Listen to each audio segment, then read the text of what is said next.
दोस्तों नमस्कार। डॉक्टर गौरव Dixit story teller की अगले अंक में आपका स्वागत है। दोस्तों, ग्रीक और रोमन सिविलाइजेशन दुनिया की ओल्डेस्ट सिविलाइजेशन में से एक हैं, ऐसा माना जाता है। दोस्तों, रोम में तमाम तरीके के देवी देवताओं को वो लोग भी मानते हैं जिस तरह से सनातन धर्म में माना जाता है। तो उनके यहाँ इसी तरीके से दोस्तों शराब की देवी, शक्ति की देवी, सुंदरता की देवी, इसी तरह से वहाँ पे उनके सभ्यता और उनके विश्वास के मुताबिक एक और देवी हैं। वो देवी थी न्याय की देवी, जिन्हें लेडी ऑफ जस्टिस कहा जाता है। दोस्तों, रोमन एम्परर ऑगस्टन ने उन्हें पेश किया था, उन्हें एक तस्वीर के तौर पे लेके आए थे दोस्तों। उसके बाद धीमे धीमे जिस तरह से इंग्लिश लिटरेचर को जब हम पढ़ते हैं तो देखते हैं कि वहाँ पे एक और तरीके का एक मूवमेंट आया था। वो मूवमेंट रेनेसा मूवमेंट के नाम से दुनिया में जाना जाता था। उसके बाद बहुत सारे इंग्लैंड उस टाइम पे दुनिया की सबसे बड़ी ताकत हुआ करता था। दुनिया के ज़्यादातर देशों पे उसने शासन और हुकूमत करी थी। तो दोस्तों, वहाँ के भी लिटरेरी लोग इन देशों में जाके कुछ नया सीखने के लिए और उस सीख को जो आते थे वो अपने यहाँ पे इम्प्लीमेंट किया करते थे, और ख़ासकर वहाँ भी इम्प्लीमेंट करते थे जिन जिन जगह पे उनका अपना शासन और हुकूमत हुआ करती थी। तो दोस्तों, जब ये मूर्ति में तब्दील किया गया उस लेडी ऑफ जस्टिस को रोमन एम्परर ऑगस्टन ने, तो आपको ये इस चीज़ को अच्छे से जानते होंगे दोस्तों, लेकिन फिर भी हम आपको बताना चाहेंगे कि वो जो मूर्ति थी, एक हाथ में तराजू होती थी दोस्तों और दूसरे हाथ में तलवार थी। उसकी खास बात ये थी कि उस स्टैचू में आँखों पे पट्टी बंधी हुई थी, आँखें बंद थीं। तो दोस्तों, हम इस कहानी पे आगे चलते हैं। चलने से पहले हमारा आपसे हमेशा की तरह जो निवेदन रहता है, एक बार फिर से वही निवेदन है, आप अगर हमारे चैनल पर नए हों तो कृपया सब्सक्राइब करें, बेल आइकन को ज़रूर दबा दें ताकि हमारे आने वाली वीडियो का आपको नोटिफिकेशन मिल सके। जी हाँ, दोस्तों को शेयर भी करते रहिए। तो हम आते हैं अपनी बात पे दोस्तों।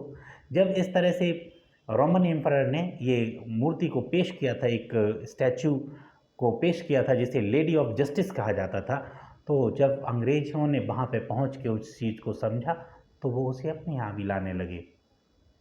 उसके बाद हुआ क्या था दोस्तों कि इस मूर्ति को, इस स्टैचू ऑफ जस्टिस को अंग्रेज़ अपने यहाँ लाए। उसके बाद हमारे हिंदुस्तान में भी, आपको जैसा कि आप जानते ही हैं सभी लोग, कि 1600 में ईस्ट इंडिया कंपनी नाम की एक दरअसल कंपनी ट्रेडिंग के पर्पज़ से यहाँ पे आई थी, और उसने वो ट्रेडिंग के पीछे उनकी एक बहुत बड़ी साजिश थी। वो देश के ऊपर अपना कब्जा चाहते थे, अपनी हुकूमत चाहते थे, और वो ऐसा करने में कामयाब भी हो गए थे। तो दोस्तों, उसके बाद धीमे धीमे उन्होंने जिस तरह से हमारे देश के ऊपर अपना साम्राज्य और शासन स्थापित कर दिया था, तो उसी कड़ी में एक बार 17वीं शताब्दी में एक इंग्लिश लॉ ऑफिसर जब इंडिया में आया तो इस तरह की एक स्टैचू लेके आया, और उस स्टैचू को उसने अपने ऑफिस में रखा था। 18वीं सेंचुरी में वो स्टैचू धीमे धीमे दरअसल पब्लिकली आ गई, और सारी कोर्ट और कचहरी में वो लगा दी गई। जी हाँ दोस्तों, मैं बात कर रहा हूँ जो न्याय की देवी लेडी ऑफ जस्टिस हैं, उनकी जो तस्वीर हर एक सुप्रीम कोर्ट, हाई कोर्ट या किसी और कोर्ट में भी लगी रहती है। दोस्तों, कल एक बहुत बड़ी पहल हुई। इस पहल में दरअसल भारत के CJI DY चंद्रचूड़ ने उस तस्वीर में एक चेंज किया। मेरा वीडियो बनाने का पर्पस दरअसल यही है कि उस वीडियो के माध्यम से मैं आपको बताना चाहूँगा कि वो चेंज क्या हुआ।